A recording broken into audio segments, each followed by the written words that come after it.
Hello everyone! In this video, we continue the story titled Dark Moon, The Blood Altar, Part 4. Please subscribe to the channel and put a like if you like this video. It will help our channel a lot. Thank you. Previous parts are in the description below the video, in the playlists and pinned comment. And here we go.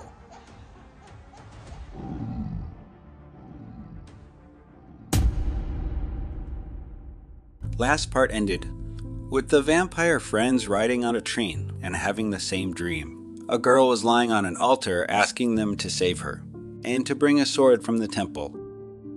And after a while, the brothers were standing in front of that very bar.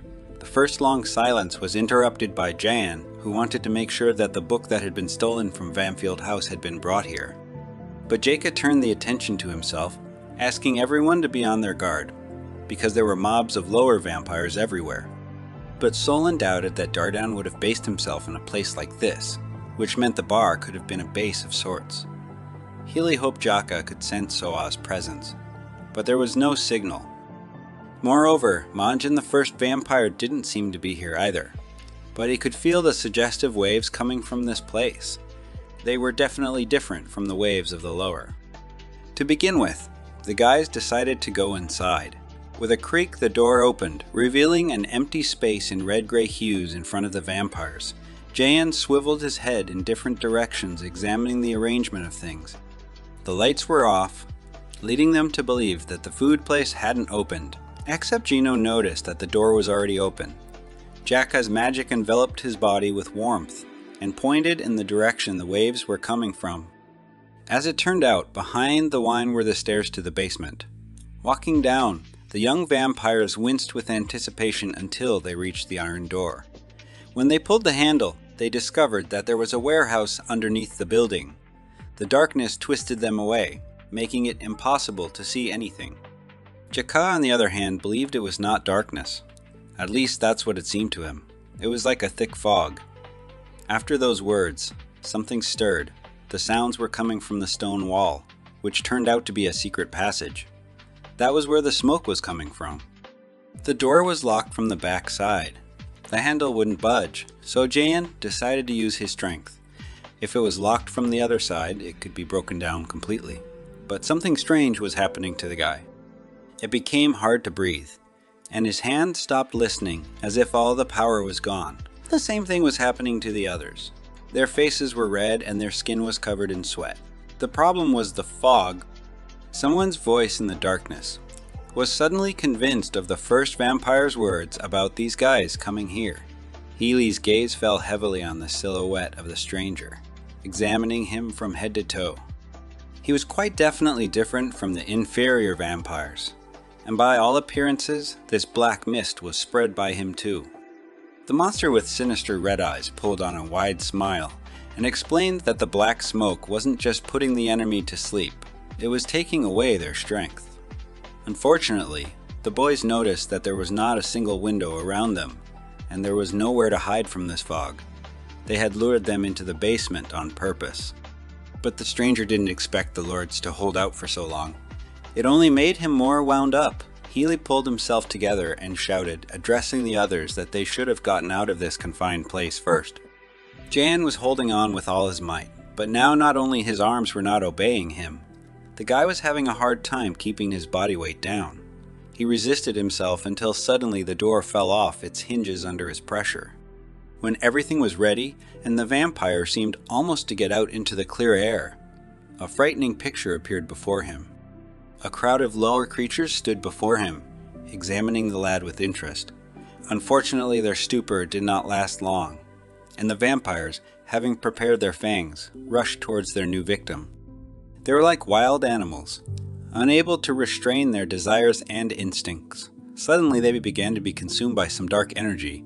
Noah's hand shook with exhaustion, but he continued to envelop the inferior vampires in a black haze until their bodies hovered over Jan. It was hard for Noah to hold on, so he asked his brother to leave quickly. The monsters were also resisting, but the lack of strength and energy hunger had taken its toll, and while the vampire closed only one eye, they had a chance. Dardan's servants broke out of the magical prison, only growing angrier. The crescent moon brightly illuminated the night space and the water surface, in the middle of which was some sort of circular structure. That was where the first vampire and the sleeping Suha were. Ardaran was enjoying the events taking place as if he already had everything in hand, even though there was still not enough moonlight. But soon the full moon was to rise, and then the princess would regain everything she had once been deprived of, and eventually, her powers would pass to him. He lounged beside her and admired her face. This altar was going to bring everything back to normal. The gaze of his light eyes gently caressed her reborn body. In that life, the princess had strength and Darden had love. At the moment, the situation was reversed, and love was on Suha's side. The young lords continued to be attacked by the lower vampires. One of them attacked Jayan, gripping his neck in its clawed paws. The pressure made it hard for him to even take a breath of air, let alone resist. Gino turned pale with horror when he saw it. The guy activated his ability, but summoning fire took a lot of energy, so he was getting even worse. However, Dardan's servants did not retreat and almost reached him until Solon interrupted them. The boy wanted to reincarnate, but couldn't due to the lack of moonlight. The vampires watched their stalemate and played with it like a toy. The dark mist began to spread with more force and had already engulfed their bodies, taking all their strength. Someone continued to resist, but it was only a few because the brothers were already lying on the floor. It could seem that the lower monsters were also afraid of something. Hele, on the other hand, noticed his sanity was gradually fading away and he could no longer hold on. But suddenly, a miracle happened. Her voice called out to her, and it was as if it gave him strength. The creature was already ready to straighten him out, but Healy was the first to go. There was a seal on the guy's hand, and a bright glow emanated from it, as if it were the sun. The same thing happened to John, whose hand was also decorated with 3 rings. His gaze cleared and his mind cleared. The vampire lords finally came to their senses as they looked at the gift. Noah rose to his feet and launched a black energy into the basement that scattered the inferior creatures in different directions. But at this time, in a mysterious place, the moonlight illuminated Suha's body, making her look like an angel. Healy looked at the pattern in surprise, trying to find an explanation as to why his power had increased when this thing appeared. He didn't understand what was happening, but apparently it had something to do with Suha. She was the same one who had practically neutralized the inferior vampires, gathering them into a ball mixed with dark magic. Gino was burning the remnants, and Jaka was hitting them, slowing or knocking them out, as was Heli. One managed to sneak behind Noah's back, which he noticed at the last moment. Except the vampire was eliminated by a huge creature of immense size. It was a blue wolf with multicolored eyes and a seal on its right paw. The vampire, who was able to control his mind, definitely didn't expect the lords to be able to awaken. But in that case, it meant suddenly Dardan's servant rushed away, leaving behind a flurry of mist. It was so thick that it was hard to see anything. Healy commanded that the brothers needed to get away from whoever was causing the smoke, so he turned to Jaka to find him, except there was a threat behind the vampire's back that immobilized him. The monster's bloody hand flung Healy away, which Suha felt die. The princess's face began to wrinkle, as if she felt his pain herself. But the guy's body fell to the ground, which the monster was obnoxiously happy about. He wanted to take care of each of them. But this upstart was so happy to have won that he didn't see his move being used on him. Strong hands grasped the stranger's neck and began to twist him around. Sean beckoned to Jayan, then he rushed toward them, grabbing the iron door they were imprisoned in the warehouse and throwing it at the vampire. But the vampire made an unexpected maneuver and managed to prevent the collision, except that the boy saw it coming, and Jacob was right in front of him, making a swinging motion with his arm. He looked determined, as if he could see the future. They had succeeded. With the strength of 3, the brothers had dealt with enemy number 1. After that, the dark fog began to gradually dissipate. The other vampires began to behave strangely. Their gaze became desolate and their hair turned gray. With a final roar, they collapsed to the ground. The lords made the assumption that this happened because they had gotten rid of him. It seems that all the inferior vampires created by that strange man met their doom once their leader fell. It turns out he had bitten them all, turning them into vampires. And while the guys were imagining how many people this monster had turned, Gino noticed Healy lying breathless in a pool of blood. His face was already turning blue, and his chest wasn't rising. All the brothers rushed towards him in a flash. Afraid to touch him, Healy did not respond. The wound was nicely deep, so it would take plenty of time to recover. But someone's voice settled in the boy's mind. He belonged to Suha. Even while on the altar, the girl kept calling his name. Without being conscious, she began to cry. Her face expressed fear and resentment. But suddenly his body exuded a bright light. Probably for this reason, the wound began to heal. The others noticed this and were also surprised. So it wasn't their handiwork. Healy struggled to open his eyes, gradually raising his body's torso, and the first thing he asked was how his brothers felt. Shion explained that they had all received those marks on the back of their palms, thanks to which they had regained consciousness. And not only that was an added and pleasant bonus, they began to feel stronger. And Sullen was even able to turn into a wolf after the tag appeared. So what was going on? Healy had a feeling that Suha was helping them, and the others agreed. The guy suddenly remembered about that vampire who could create fog and wondered what happened to him. Luckily, the guys got rid of him. All the other lower creatures died after they killed him. She summarized the thought by adding that it seemed vampires died when the one that bit them died. Healy was dumbfounded by this information, to say the least, but now everything fell into place. A memory surfaced in his mind of Mange trying to protect them from the original. Darden was a human who had turned himself into a vampire using forbidden methods. And if that was the case, the situation was different. Suddenly, the boys heard a thumping sound that came from somewhere above. There was definitely someone up there. In the pile of inferior creatures, the young lords noticed a couple who were still continuing to hunt. John grabbed one of them and ordered them to tell where the first vampire was, as well as Suha. The monster's body was shaking, and his voice was getting quieter due to lack of air. He replied that he didn't know anything because he was commanded to just do as told. Sean decided to use his ability and pressed his mind, asking about the book these creatures had stolen from Riverfield House and its location.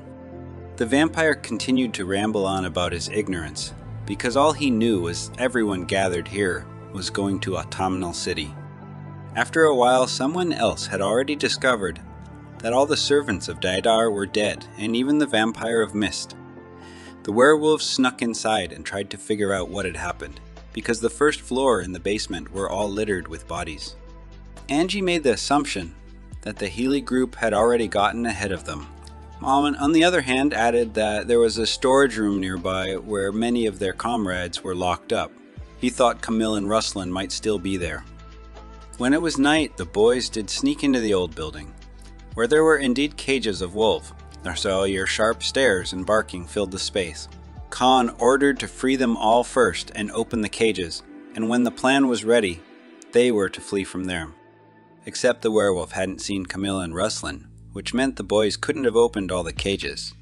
Some man interrupted their dialogue and explained that the werewolves had to go to Autumnal, because the warehouse was just a transitional place to hold the wolves kidnapped by the vampires. They were going to load them onto ships and send them to Autumnal, the final destination. If the ones they were looking for weren't here, they had already been sent there. It became clear that the vampires were trying to conduct experiments. The man added that they wanted a special power that only werewolves had. Their goal was to draw on all powers, including those from the wolves, to create a world for themselves. And their next target would be Khan, who would now have to be extremely careful. Autumnal City was unequivocally huge. The vampires moved through its streets in a group until they noticed something. Gino couldn't believe it because every person in front of them and passing by were vampires. There was a girl watching them from a huge mansion. She was enjoying the thought of the lords coming to this place. The first vampire would be very pleased if she brought their bodies to him. Khan asked the older man why he was to be the target of the vampires. Why him specifically, since the guy didn't have any special powers? As it turned out, the reason was the necklace around his neck. The man was sure it was a sign of the lycanthropes. Khan explained that he had had it for a long time, so he didn't want to believe that it was true. The lycanthropes were descendants of the wolf gods who were thought to have disappeared in ancient times. As he knew, werewolves inherited positions and traditions generation after generation, and the silver hair, leadership, and necklace known as the Silver Fang were the hallmarks of the great lycanthrope warrior called Khan. The werewolf was surprised that this stranger knew his name. The man assumed that he was the only one who knew about such things, except that the guy himself could see that he was different from his fellows.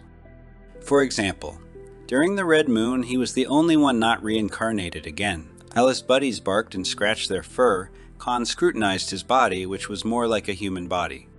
But then he had no idea what the reason might be, because his appearance must have changed to that of a wolf under the light of the full moon.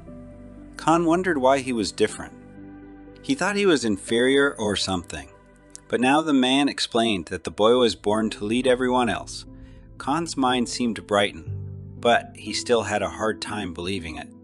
At this time, the lords were marveling at the fact that in such a huge city, all the inhabitants were vampires. Jeka didn't even feel any human waves, which sounded great. With so many vampires around, no human could survive. It came out that Autumnal was a city of vampires. That explained why all the shipments went here. And no matter what was sent, it wouldn't look suspicious because everyone was on the same side. His secrets were safe, which meant the vampires had taken over the entire city. Healy followed the others into the municipality with a menacing look. They needed to meet the one who controlled the entire city, and that was in that very building. While the sun shone brightly in the city, the altar was still engulfed in moonlight. Suha still continued to lie on the cold stone as she dreamed of her in a snow-white dress strolling through a field of flowers. Sir Healy called out to the princess, to which she was glad. In front of her stood all 7 lords who had come to escort her to the queen. The woman wanted to discuss something with her. The girl made the assumption that it might have affected her marriage. Apparently some prince from a neighboring kingdom had proposed to her. As it turned out, Healy had heard about it, and there were only good rumors about the prince himself, except that the princess wasn't interested in marriage yet, much less a marriage of convenience. She just couldn't imagine spending the rest of her life with a stranger. Sure, Suha realized she couldn't complain, but was she really not allowed to be with someone she truly loved? And only because of her status. It could have seemed like the guys were alone, and every word Her Highness said, the vampire carried it over to himself. Healy looked at her with a devastated look, as if it offended him. Her sad eyes were hidden by the shadow of her long hair, making her gaze dulled even more. The girl continued to explain that marriage should be the fruit of love, but for her it would prove to be a chore. These words only made him sadder. For a while he watched her in silence, sorting out his feelings. The boy put on a playful smile and said confidently that the princess would end up with a wonderful man because she had a chance to marry an excellent prince. Except that she was shaking her head in different directions because she still wasn't ready, and Suha was going to tell her mother about it. The last sentence snapped her out of reality. The princess's eyes began to blur and her body staggered. Suddenly she collapsed, falling right into Healy's arms. She covered her eyelids with the palm of her hand and explained that she'd been feeling dizzy a lot lately. Guy, on the other hand, was concerned about how often it was happening to her, so he was going to arrange for a checkup with a doctor. Her Highness smiled embarrassedly because Healy had always taken care of her, for which Her Highness was grateful. The blueness of her eyes gently enveloped the Lord, causing a blush to appear on his snow-white skin. Some sort of bond had formed between them, but Healy explained that this was his job and duty. Of course, he didn't see it that way. However, how else could the boy answer? The vampire gently held her body by her shoulders without touching her skin, something the princess noticed. Someone else was watching. Someone who looked like Darden, and from the look on his face, he wasn't very happy about the situation. The guy hiding behind the tree was peeking at the couple, but the expression on his face hid resentment and jealousy, but there was nothing he could do. Couldn't show up right now. Finally, the protagonist managed to be alone with herself. She clicked the door shut, leaning against it as a heavy sigh escaped her lips. Suddenly, someone interrupted her peaceful stay in this world. This character thought Selen, Her Highness, was beautiful. It was the same man who was peeping at her in Healy. He inquired about the marriage discussion, which the girl respectfully declined. Selin strode defiantly away without paying any attention to the Chancellor. It was good news for him because she had done just as he wanted, except that the princess had made it clear to him that her decision was in no way about him. While she cast an exasperated glance at him, the guy stretched his smile wider and wider as they both wanted the same thing. The Chancellor stated that he was also against class status marriage, but that only made her angrier. Selin was furious that a man had overheard her conversation, to which the man replied that her voice had always been heard clearly by him. His heart followed her. Her Highness did not want to hear those words. But it wasn't only the princess who was angry. The Chancellor's eyes reflected disgust because she spoke to him in such a way because he was not a prince. In the end, it turned out that class mattered to her after all. The man brazenly grabbed her arm, pulling her toward him and mesmerizing her with the blue of his eyes. Selin didn't stand for it and slapped him in the face. He had no idea why she didn't like him. But that didn't stop him either. The Chancellor wanted to know what he had to do to get her. Darden saw no bounds and continued to taunt. Fortunately, the princess was stood up for by Sir Healy, who would not tolerate disrespect towards her. If he did that to her again, he wouldn't get away with it. The vampire tossed it aside and quickly led Her Highness away, though she didn't mind it herself. Darden was alone with his demons. He was filled with an anger that wanted revenge. By this time the pair had traveled far enough, wandering the corridors. The princess thought the Chancellor was quite a competent man, but his deference was out of line. She understood that it was impossible to always control her feelings, but she had to realize that there were some things she could never have. Sir Healy watched her mesmerized. He admired not only her beauty but also her wisdom, though those words struck at his heart. Suddenly the princess froze with whistling in her ears, and her facial expression reflected fear. Her Highness began to fall unconscious before the vampire's eyes, but he managed to catch her. An eagle of dark energy hovered over the mansion, accompanied by downpour and lightning. At this time, Dardan was poring over many books in the library. He scattered them all around, making a house, looking at the pages. There was only one person stuck in his mind. He wished to get his hands on Princess Selin. The Chancellor had traveled a long way to obtain this high position despite coming from a broken family, but still can't get her. The boy wondered why he wasn't good enough for her. Would he get what he wanted if Darden took possession of the country? The thought made his body disobey, and his anger burst out. He tore up his writing to calm himself, but his mind was consumed with the idea of possessing the princess. It was already too late, for Darden had set himself up dramatically. He was consumed by darkness, and the idea of taking over the entire country had grown into an addiction. He would need absolute power for such an outcome. His crazed eyes furiously absorbed the information from the scriptures until suddenly Man burst into the library. The woman rushed toward him, shouting that he wasn't allowed to come here whenever he wanted because this was where the king's secrets were kept. Once again, it was all about social classes. The man was cradling some book and watching Mange predatorily. As it turned out, the woman was aware that Dardane was conducting suspicious experiments. Could it be that he was trying to do something behind their backs? Surprisingly, the would-be villain did not hide his plans and shared that he wished to gain power. Mange tried to stop him, especially when he had that book in his hands. The thing was under a ban for a reason, and granted, Darden already knew the real reason. He forced the woman's mouth shut and explained that the royal family wanted to maintain their power. His look was getting crazier and crazier. Mange called for help, and in a few seconds the guards rushed inside. But while they were running, Darden managed to escape. The woman saw for herself that this chancellor was up to something dangerous, so she had to hide important documents. But at this time, Selin was greedily gulping air to cool her frail body. The queen was afraid that this might happen. Members of the royal family had been born with shamanic power for generations, but the princess's power exceeded any ability the kingdom had ever seen. That was the reason her body couldn't take it. The older Selin got, the more the power inside her grew. At this rate, she wouldn't survive. And the only way to save the girl was to use the treasure of the kingdom, the blood of Argar, the ancient god of wolves. Several figures towered over the princess's body. The queen bent down to her and gave her a drink of some liquid, after which the Selin figure began to emit a bright light. It began to gradually rise up, illuminating the room like the sun. No one understood what was happening, and neither did the princess. But the feeling of warmth didn't leave her until someone called out to Selen.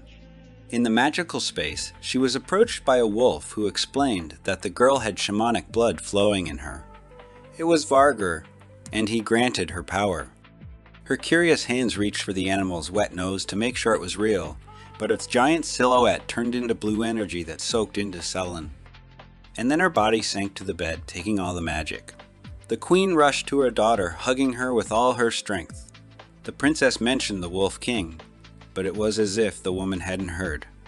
She thanked Vargur for saving Selen. And while everyone thought everything would be fine now, Darden noticed through a crack in the door the last drop at the bottom of the vial. After that, the boy began to undergo a terrifying change. His body seemed to dry up. No matter how much blood he drank, he was still thirsty, and his skin burned at the slightest exposure to sunlight. Darden wondered what could have gone wrong because he and the princess drank the same blood. Could it have been due to not drinking enough of the liquid? According to another option, the man lacked shamanic power. He had failed to become the perfect vampire lord. And this thought did not leave his head, but on the contrary, only nurtured hatred. A year later, the queen was already ill. She asked her lovely daughter not to be sad as it was their only option. Selene mourned relentlessly over the condition of her mother, who tried to reason with her. All of Her Highness's power was sealed in a blood altar. And after the girl drank Vargur's blood, she became the first vampire lord, one with shamanic power and the power of the ancient god of wolves. So when the queen passes away, Selen will ascend to the throne and inherit the power she sealed. The princess will possess the highest powers of the kingdom. Tears continued to roll down, smearing images before her eyes. A mother begged her daughter to do this to protect her people from Dardan, since now the queen would no longer be able to stop him on her own. His army had expanded and filled the dark corners of the state. Not long ago they had donated Selen blood to create new vampire lords, and the werewolves also fought alongside them. The powerful creatures joined forces against a common enemy, but they still found themselves in a strong minority. So the protagonist had to go to the blood altar and perform a coronation ceremony to unlock the sealed power. At this moment, he burst into the queen's bedroom. Dardan had a sinister smirk on his face that said that he was going to inherit the power and rule this kingdom. The sturdy man turned into a zombie, followed by an army of equally savage creatures out of control. His blood-red eyes enjoyed the sight of the princess. He didn't want to do this. Dardan only wished for her love, but she wouldn't even look in his direction. On Selen's defense was Mange, who took the first blow from her opponent. Red liquid showered down the clawed hand of the man who wished to take everything for himself. He was going to destroy even her, if it would help get Her Highness. If the vampire managed to inherit the powers of the queen, sealed in the bloody altar, then he would manage to capture her powers as well. Those crazy eyes belonged to the monster. His joy didn't last long. Because a shadow belonging to Healy appeared behind his back, the Lord proudly fought the vampire spawn. He was later joined by his brothers, who immediately set about protecting the queen and princess. The monsters attacked in droves, but even so they were unable to get any deeper. While Healy examined Selen with his eyes, Dardan managed to make a stealthy strike. The first vampire denied being the villain. They felt the same way, because they were both in love with the princess. At least he believed Healy would understand him. Dardan was about to imagine winning this battle before the Lord resisted, wounding his opponent's limb. His body was completely covered in blood, as was the figure of the present madman. At that moment, the rest of the boys had crept into the room and Dardan had nowhere else to run. In his current state, he wouldn't be able to handle them, especially when his army began to dwindle. They surrounded the guy, causing him to activate his magic. A violet biofield appeared around the vampire, which threw the lords a short distance away, but it cost them a big price, and watching it was painful for the princess. Dardan took down his opponents with a light sweep of his arm, leaving behind a trail of blood. A smug smirk stood out against the ominous red eyes, symbolizing victory. He glared at his main enemy, Sir Hallie. Her Highness even froze in fear for her dear one. overflowing her gaze with emptiness. Tears mixed with the blood on her face, giving an even more distraught look. Celine was approached by Manj, who tried to reason with the princess. She shook the girl by her narrow shoulders and told her to hurry up and walk down the bloody aisle. Horror and fear froze on the woman's face. Her Highness was to hold the coronation, except that the girl's attention was directed entirely at him. Darden was watching the situation between them expectantly, something Celine was discouraged by. His hand hovered over the woman's body and abruptly flew downward, making a stab. She realized from the wild expression on her mistress' facial expression that something was happening behind her back, but the princess managed to put up a protective field. Celine hugged her governess tightly and closed her eyes, letting the magic escape. But it was too late. The claws of the first vampire had severely wounded Manj's back. She asked the princess not to worry about her condition, even though she said she was fine, but it was now her Highness's duty to conduct the coronation at the altar. Tears washed the blood off Celine's snow-white skin, who refused to leave Manj. The reason was that Darden would kill everyone before she got to that place, so the girl couldn't sacrifice everyone just to make herself queen. The governess still didn't give up hope and tried to change her Highness's mind, but the latter wouldn't listen to her and interrupted her. Celine asked the woman to do her a favor. The first vampire, on the other hand, paced the bloody floor at a valiant pace. They had always stood in his way. However, now the kingdom, the princess, and everything in general would belong to him. The man looked around with a heavy gaze at his new possessions until suddenly the reason he had done all of this came at him from the side. The princess rushed furiously toward his tall figure, which was adorned with a fanged grin from ear to ear. Darden could do more, only if she would accept him. As he rejoiced in his victory, someone stabbed him from behind. A fountain of red liquid showered his ceremonial suit, and his gaze became sharper and more fierce. Healy raised the hull of his body and tried to stop the rebel, but Darden activated his ability again, aiming it at his entire arm. Celine wished to prevent this, so she covered the lord with her body. The first vampire's blow came at her, but it happened so fast that Darden didn't even have time to stop. His glassy eyes concealed panic and pity for what he had done. The man's hand spontaneously moved back as if that would make a difference. His pale skin was covered in cold sweat because her Highness was badly wounded. Tears and screams began to burst out from Healy, who was afraid to touch her frail body. The protagonist was breathing heavily, gradually closing her eyes. Lord looked at her pleadingly the moment the words escaped her lips. Celine said the man had saved her life enough times without fear or hesitation. Her body hovered over him and savored the last sight of him. She knew what he had been hiding from her all this time because the princess had been hiding the same thing. Her Highness hoped they would be honest with each other next time. Healy's mind cleared. He had just realized what an opportunity he had lost. The girl lifted his chin with both hands and gazed intently into his eyes, as if she was looking into his soul. Suddenly a bright light began to emanate from her body, causing her hair to turn from dark to blonde. Magic oozed out in different directions and spread throughout the bloody room, flowing into the other lords who were unconscious. The very seals that filled the vampires with power began to appear on their hands. But only Healy saw it actually happening. The image of her Highness, who had sacrificed herself to save her kingdom, appeared before his eyes. But suddenly the light went out, and the mansion was plunged into darkness. Darden froze with horror, for they were all gone. The first vampire was left alone in this empty hall. As it turned out, the princess' favor was that she wanted to share her power with the knights and send them into the distant future. And then, when it came, Manj was to find them and watch over them.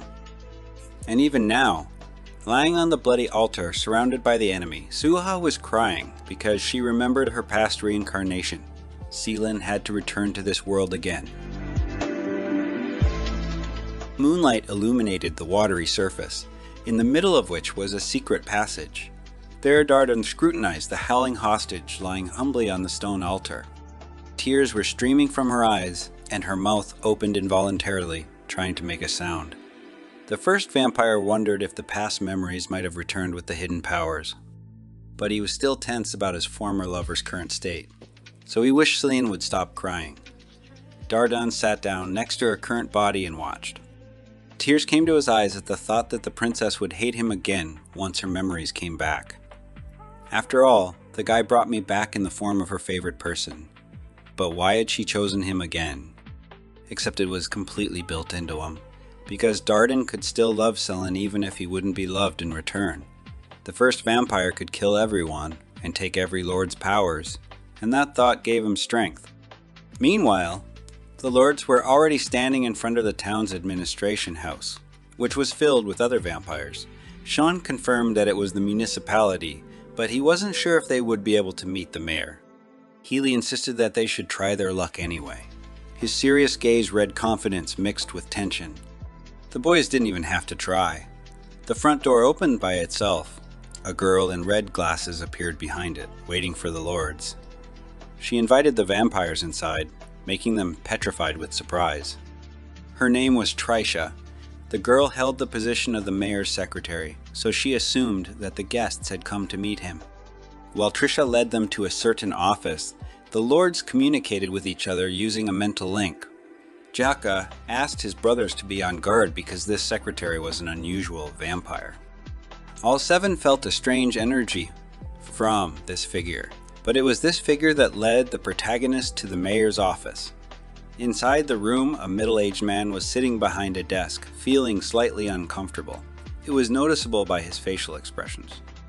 The strange situation surprised the guys a lot, because the mayor appeared to be an ordinary man, which amused Trisha a lot. She gleamed her predatory eyes, letting out her teeth, and watched the reaction of the uninvited guests. The mayor was a public figure, so she had chosen the right person. Or, more accurately, Trisha had made him loyal. The smirk never left her smug face. Simply put, she was the true ruler of Autonal. Instantly realizing the desolation of the situation, JN and Jaka attacked her with questions. They wanted to know where Suha and the first vampire were. Healy joined in with him, his gaze penetrating to the point of shivering. He wished to make sure that the princess was at the bloody altar at the moment. Trisha was satisfied with their reaction, but still asked them to slow down and behave with more restraint toward her. She had only invited them to give them a gift. Pressing a button, the girl opened a secret door that led downstairs. To retrieve the unknown item, the boys had to follow her. Her gaze was definitely hiding something, and so Solon mentally asked Healy what they should have done. They didn't have a choice. That meant the guys had to follow her, even if it was a trap. It was surprising that the town hall was such a place. It reminded the vampires of a temple. And then Healy remembered the words of Suha, who had asked him to bring a sword from some temple. Was that really what she meant? Trisha's hand gently pulled back the curtain and revealed something that made the Lord's mouth drop open. It was an ancient sword, the glow of which could blind. The secretary turned to Healy, asking if he remembered the item, for the cold weapon had once belonged to him. Trisha wanted to return it to its rightful owner, so she invited the guy to come over and take the sword himself. The girl explained that she could do it herself, but no one had the right to touch it, because even the slightest contact could burn the skin. Solon jumped into the conversation and mentally addressed his brother, talking about not taking the sword because it was like a trap. Except that the picture of Suha lying on the bloody altar kept running through Healy's mind. The girl was begging him to save her. Now Jaka had explained to his brother that if Trisha hadn't lied and the sword was deadly to them, then the vampires would never let them just take it away. Those were the exact words the girl had voiced out loud. They were right, however there was one but. Trisha glittered her eyes, which made a bright red light appear in space. A ripple emanated from her magic, which was reflected back to Healy. Solon abruptly lunged towards his brother, who a second later moved towards the sword, extending his arm towards it. Healy didn't realize what was happening, because his body wasn't listening. And then his skin made contact with the sword. A bright light illuminated the room, followed by memories coming back. Images of Selene, of the last battle with Dardan, and of the declaration of love to the princess who had sacrificed herself came to mind. All this time Sir Healy had been hiding the same thing as her. So in the new real reincarnation, they had to be honest to each other. Sadness and resentment tore the lad, so he hid himself to a wild cry, making the brothers worry for him. Except that the throbbing reached their bodies too. Hallie's pale skin was wet with tears. The realization that his visions had once happened to him in reality was terrifying. They were memories too vivid to be false. What made the sword deadly was where he would point it. Hallie held an object from his past life with both hands. And now Trisha's malicious intent became apparent. Now she had to decide where the vampire would point his sword. The girl explained that it was time to kill her friends with the same object that had killed her people. The 6 vampires waited motionlessly for their doomsday. Hallie was nervous as he was unable to control his body. At this rate, he could really attack everyone. His body shook with resistance while his brothers were unable to move. Apparently, this one was the ability of the vampires who controlled the entire city. No one could believe that she single-handedly controlled out of everyone. Her gaze read confidence and relaxation. Of course, because everything was in her hands now. Jakar reacted quickly and mentally told Cheyenne to do something. The guy knew how to hypnotize too. He directed his gaze at his opponent, until suddenly he was punched in the stomach. Hallie and Shun's terrified faces met before the vampire collapsed into a cold sweat. He began to greedily gulp air, but his eyes slowly began to close and his body began to bleed. Noah could do nothing, but Trisha controlled her toy, forcing Hallie to raise her sword over the breathless body. Suddenly the strike was interrupted by a dark force that stuck to the cold weapon like slime. Noah activated his ability, causing it to become the next target. Hallie realized what would happen next, but still couldn't resist its power. Suddenly someone's hand grabbed Noah by the neck, lifting him into the air. It was John, whose body was moving on its own. The guy was actually hurting his brother, who was already gasping for air. While Noah was wriggling in the air, Solon was wounded by the sword. A pitiful scream was coming off Hallie's lips. Tears were flowing down his hand because there was nothing he could do. For the werewolves, however, it was incredible to see a tonal just like that. The 5 wolves marveled at the fact that every passerby here was a vampire. The first item on their plan was to find Camille and Ruslan, and everyone agreed, even if they didn't know where to start. Suddenly Tahel smelled something familiar. Khan noticed it and asked what it was about. They were here. The smell of the Hallie group was still in the air. The werewolf said that they would be able to find out where the guys had gone, which actually happened the next moment. John was almost done with Noah. The guy's face was decorated with scarlet blood and his hands let go of his brother dead. Hallie shouted out the name of Solon, who was also lying motionless in the red puddle. Trisha was enjoying this beautiful sight, something she wanted to do alone. However, the girl asked them not to worry because the guys would be together for a long time yet, as she had no desire to end things quickly. Suddenly she was illuminated by a bright flame that carried straight towards her. Gino activated his ability and was already ready to resist. It made Trisha nervous, especially when the fire caught up with her. She rushed towards Gino to stop him, but a stranger's hand was attached to his head. The hand belonged to Jan, who slammed his brother to the ground. But he wasn't the one doing it. He was once again being controlled by the villainess, who was enjoying watching them kill their own friends. Abruptly, her attention shifted to Jaka, who appeared from behind. The vampire activated his ability gathered in his clawed hand, but his body stiffened under the pressure of Trisha's magic. He practically managed to grab her neck. There was a visible look of shock on her face, and Jaka was mentally cursing because he only had a second to spare. His body heaved heavily because of his strong lungs. Even Trisha noticed what a perfect opportunity he had. Sweat was dripping off her face. She would not let this happen again. Hallie dealt a mortal wound to his brother, catching his gaze. Jaka's eyelids began to slowly close and his body fell to the ground. The vampire watched in horror at what he was doing with his own hands. His tears were the size of pupils, and all of his clothes were stained with his brother's blood. Only John remained, who was getting even more terrified when Trisha said this. Hallie raised his weapon, stood in front of him, ready for another attack. The girl was triumphant because there was only one opponent left.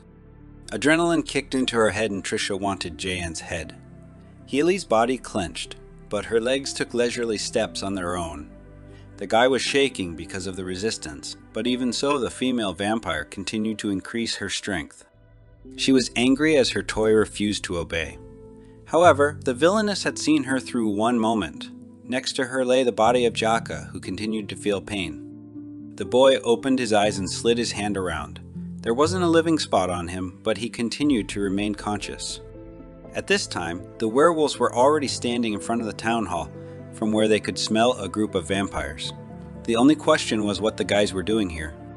Angie made the assumption that Healy and the others had come to this place to meet with the mayor, who controlled the vampire city. Suddenly someone approached the wolves. It was Trenna, who invited the guys to come inside. Moreover, she volunteered to show them the way, smiling a wide smile. Healy's body was trembling, and there was noise in his ears. His muscles resisted the will of the villainess, and tears flowed in hail. But he failed. The vampire snapped out of his seat to Jayan, who was timid at what was coming, and that was felt by Suha, who didn't stop sobbing. The vampire braked sharply. The blade of his sword remained a couple of centimeters away from his brother's head, which was frightening. Trisha released magic into space with renewed vigor, forcing Healy to finally make it. But now it was she who met the end, at the hands of Jaka. Her red eyes glazed over with surprise, and the realization of what had just happened. She spun around, grabbing the back of her neck, and directed murderous energy at the boy's wound. Jaka was mentally cursing because he should have taken her head off immediately, but the wounds only slowed him down, until suddenly it began to glisten and gradually heal. It was Suha. The princess mourned for her friend, and even though she was in such dire straits, she tried to help him.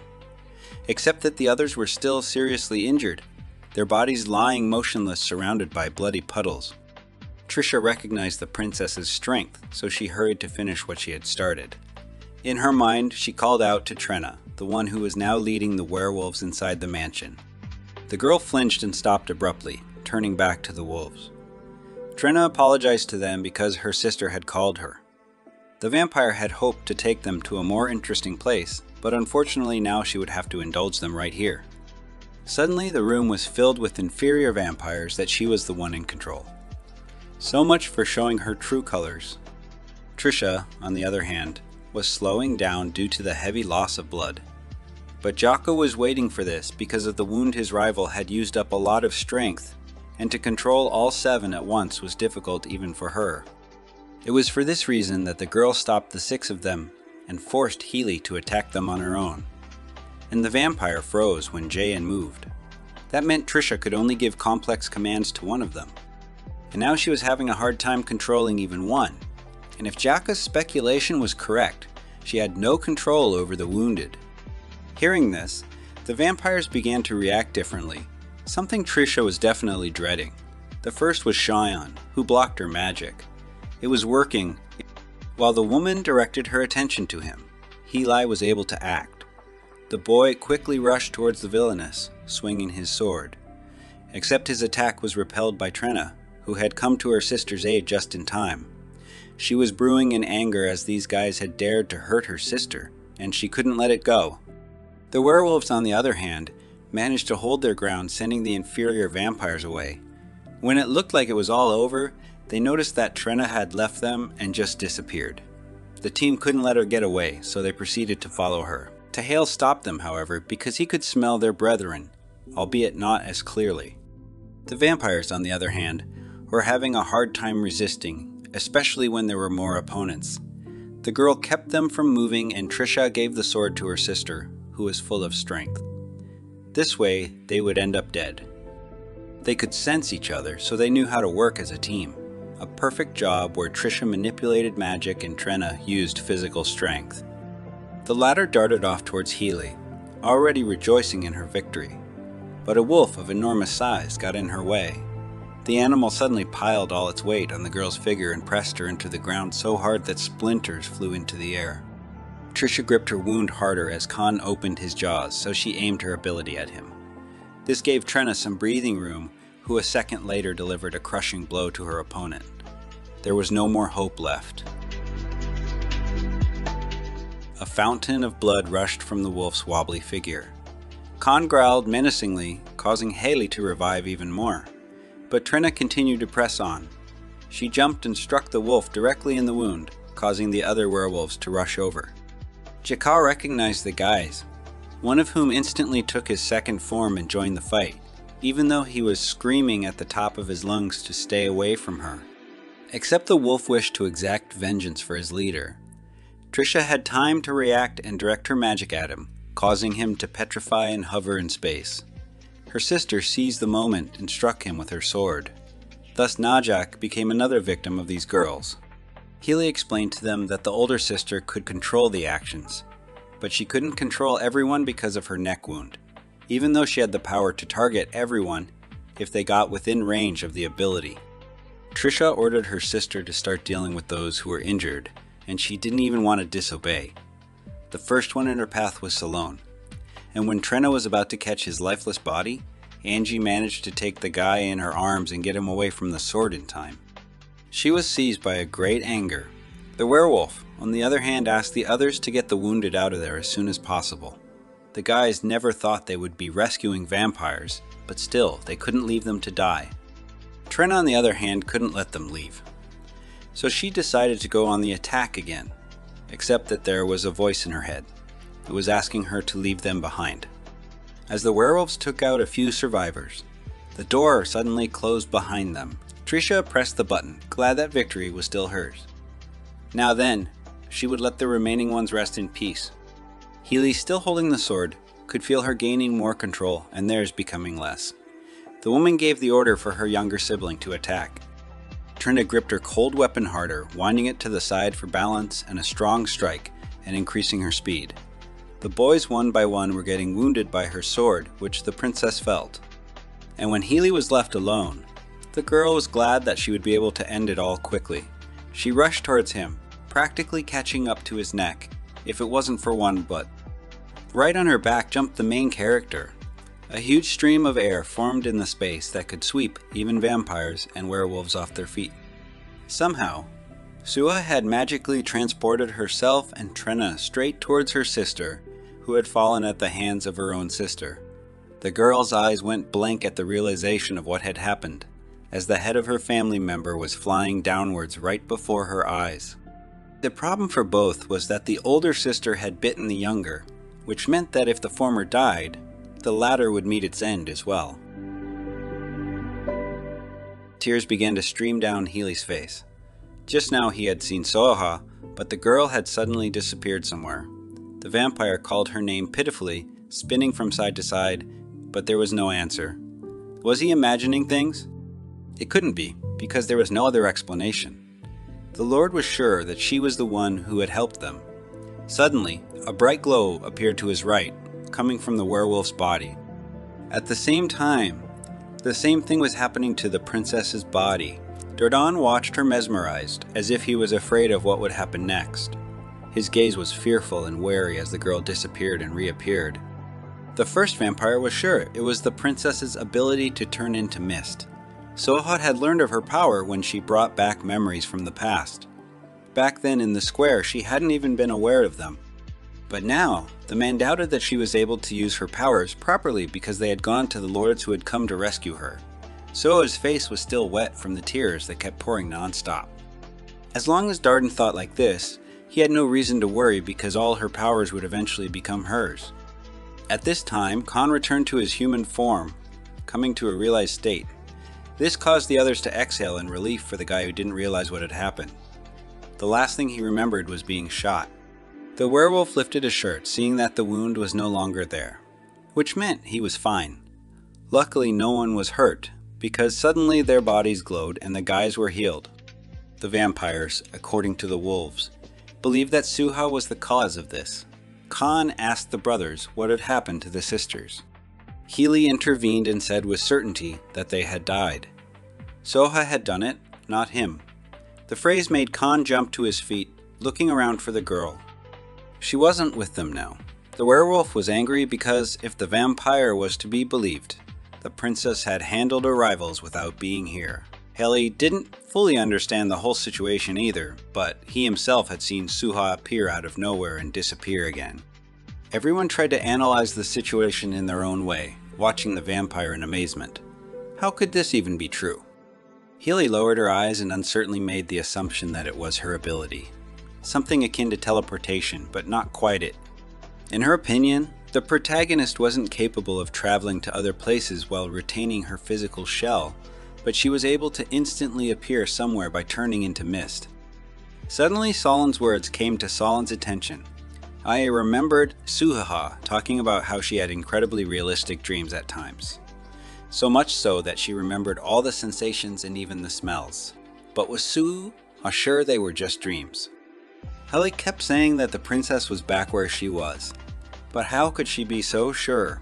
It was hard to believe, but when the vampire picked up that sword, all his memories came flooding back. He remembered who he was himself, who Suha was, what had happened in the past, and how they had ended up here. These were memories from a past life in which the protagonist was present. She was the princess of an ancient kingdom, and they were her knights. However, Dardan had plunged the kingdom into danger. The lords were sent to the future, and Suha had only recently been reborn. Khan realized it was about that guy they fought in the forest. He was still chasing Suha, which is why he stole her. Anyway, in the guy's memories, the girl had a special power that hadn't been seen in the entire history of the kingdom. The way she appeared and disappeared was like her ability from a past reincarnation. Was Healy really suggesting to just believe it? But he knew that they would save Suha no matter what. And so would the werewolves. The vampire believed she was chained to the blood altar. And to find out where it was, the boys decided to check with the fake mayor. The man claimed he had no choice. But when the guys asked him the question, he replied that the place was in the center of town, in the Havernal. That's where they were going to go. Except Angie decided to ask one more question. The werewolf wanted to know if they kept the stolen wolves here, and if so, he demanded the keys. After a while, the boys found Camille and Ruslan. Thanks for watching. Click the bell so you don't miss the next part in the manhwa.